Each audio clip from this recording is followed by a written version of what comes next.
Today's video is an explainer video on the end-to-end process of Sigint, or signals intelligence. I get asked about this a lot, and I think there's a lot of maybe misunderstandings out there about how it works. So I thought I'd do an explainer video. The signals intelligence process starts with access. It starts with the where do you collect information? Where do you put your tabs? Where do you get the data that you're subsequently going to analyze? So access is a lot of engineers. You could probably call them as like adventurous engineers. And you can imagine how this has changed over time because it's very technology based, right? So pulling signals off the air, so intercepting radio, putting taps on cables.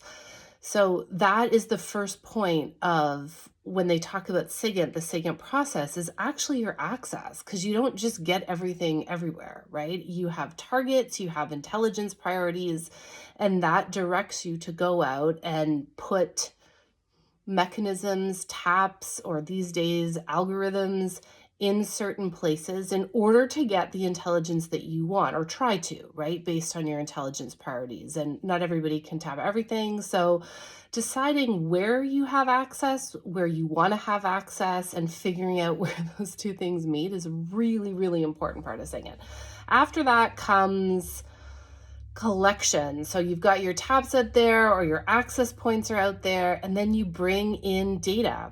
And it all comes in, and maybe way back in the day a human would look at everything comes in, but that's obviously not the case now. So you have processing systems.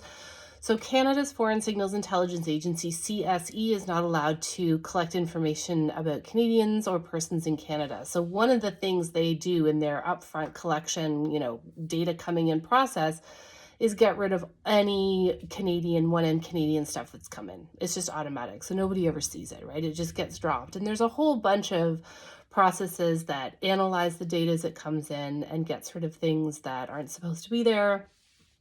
And that also will then tag things that have been pre-identified as interesting. So once your collection comes in, then you usually have, traditionally, this is where then decryption would happen, because a lot of intelligence that people have wanted to collect over the history of time has been encrypted. These days, it's really hard, as we all know, to just decrypt everything. So that doesn't happen, but there is a decryption. This is where, if decryption is possible, this is where it's going to happen. It's going to happen after, obviously, access and collection. And that's a lot of mathematicians. That's a very heavy math space. And then you get into your analysis. So now that you've got the data, what is available is available. What has been decrypted is decrypted. It's in your systems. It's been tagged and cleaned up. You have analysts come in and they do their work. They based on their expertise.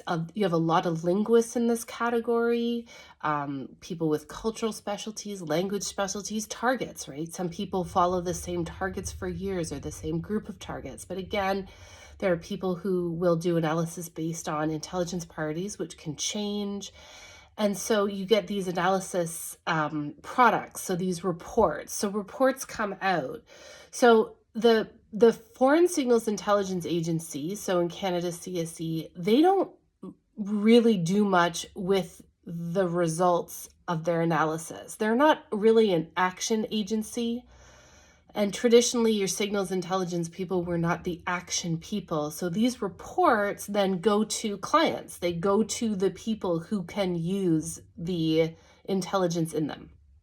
So in Canada, your big customers are like CSIS, RCMP, the military, Canada Border Services, Citizenship and Immigration, the Privy Council Office.